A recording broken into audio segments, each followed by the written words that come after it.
The Most Beautiful Thing by Kao Kalia Yang, illustrated by Kwa Lei. Dedication. For the everlasting beauty of a grandmother's smile, for Zhuo Li, the grandma in this book, and Zhuo Ta, the grandma I never got to meet but whose love shines through my mother. Kwa's dedication. For grandma who forgot everything, but will never be forgotten. The Most Beautiful Thing. My grandmother is so old, no one knows how old she is. Not me, not my big sister Dao, not our older cousin Lei. My father waits patiently when we try to guess her age. He is my grandma's 9th and youngest child, and even he does not know how old she is. We know that my grandma was born on the other side of the world, across a wide ocean. My grandma came from a time and a place where creatures lurked in the jungles waiting to chase unwary children. She told us that she once looked into the gleaming eyes of a tiger and felt its hot breath on her face. By the time I was born, my grandmother already had an old woman's face. Her skin was soft but dry like paper, and in her mouth was a single tooth. Grandma said, "It is the only thing standing strong in my mouth, this final tooth that my mother and father gave me." I asked to see a picture of her parents. She said, "Menai, they lived in a time long before the Hmong learned of such things as photographs." She pointed to her heart. "The only picture I have of them is here." The luckiest of the grandchildren got to help take care of Grandma. Lei got to wash Grandma's clothes by hand at the bathroom sink with sweet-smelling pink soap. Doug got to wash Grandma's soft brown back in the bathtub with a soapy cloth. And me? I got to clip her fingernails and toenails while Grandma sat on her favorite stool in the light from the window. I can still feel the roughness of Grandma's heels in my hand, the thickness of her toenails in between my fingers. I can see the bottoms of her feet, thick and brown and broken, deep cracks filled with dirt from long ago and far away. Grandma told me that her mother and father died when she was a little girl. Grandma was just a child herself, but she had to take care of her 2 younger brothers and baby sister. I looked up at my grandma from the place where I sat at her feet, and I asked her, "How did you get food for them?" Grandma said, "I didn't find enough food. We lived always with hunger eating us on the inside." All my life with her, even with just her 1 tooth, Grandma never said no when we offered her something to eat. The ice cream truck was singing its song from down the street. I looked underneath the couch for quarters. There were none, so I got ice cubes from the freezer. I offered one to Grandma in my red plastic cup. She smiled at me. When I wanted a new dress to wear on the first day of 3rd grade, my mother said she did not have enough money. She found some nickels and a dime in her purse and offered them to me.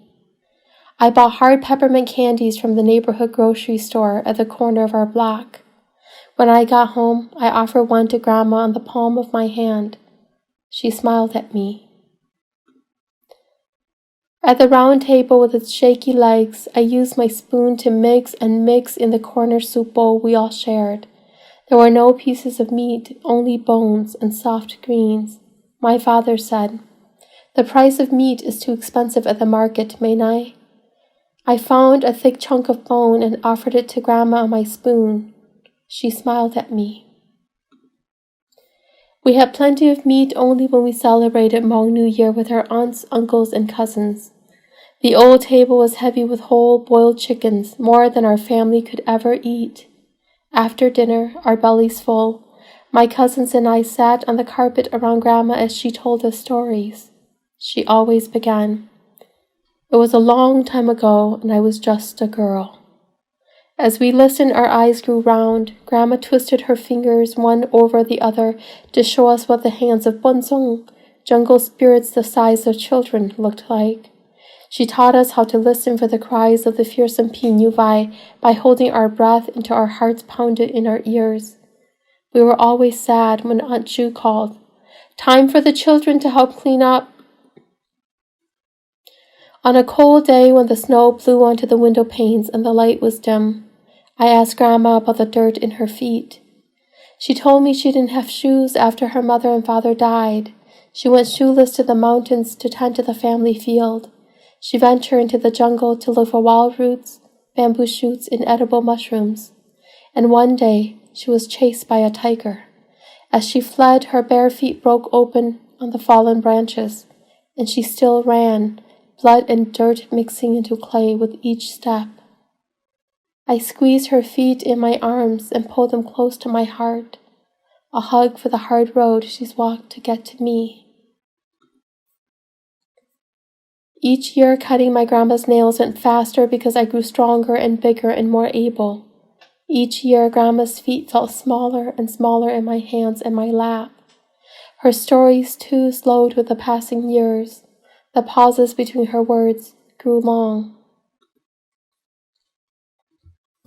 Sometimes, as Grandma was looking for the words she lost to the years, I grew distracted from my task, looking at the toys on the floor that needed to be picked up, the unfinished schoolwork, the younger children who needed to be bathed. Her deep, even breathing would call me back to the moment, only to find her eyes closed in sleep, one hand braced against the window to cradle her head. I grew unhappy with our life. I was tired of getting ice cubes from the freezer when I wanted ice cream. I was tired of never getting the new dress for the first day of school. I was tired of gnawing on the bone in the soup when I wanted meat for myself and my grandma. One evening, I studied my face in the bathroom mirror, wishing my teeth were straight. I came out of the bathroom and said, "Mom and Dad, I want braces. Can I have them?" My mother looked up from nursing my baby sister and said, "We don't have any money. Maybe next year?"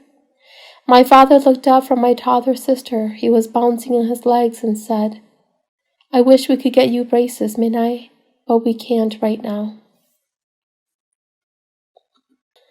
My grandmother looked up from her special stool by the big window. "Galia," she said, "look at me." I turned to her in the glow of early evening. The sun was low in the sky and its golden light fell on her face. Grandma asked, "Is my smile not beautiful?" In that moment, I could see all the times my grandmother had smiled at me. I could taste the cold ice cubes that melted summer's heat from our tongues, the sweetness of the hard peppermint candies, and the deep flavors of the bone broth in the bowls of boiled greens. Even now, I can still see my grandma's single tooth, white against the shadows, standing tall in her open mouth. Her smile was the most beautiful thing.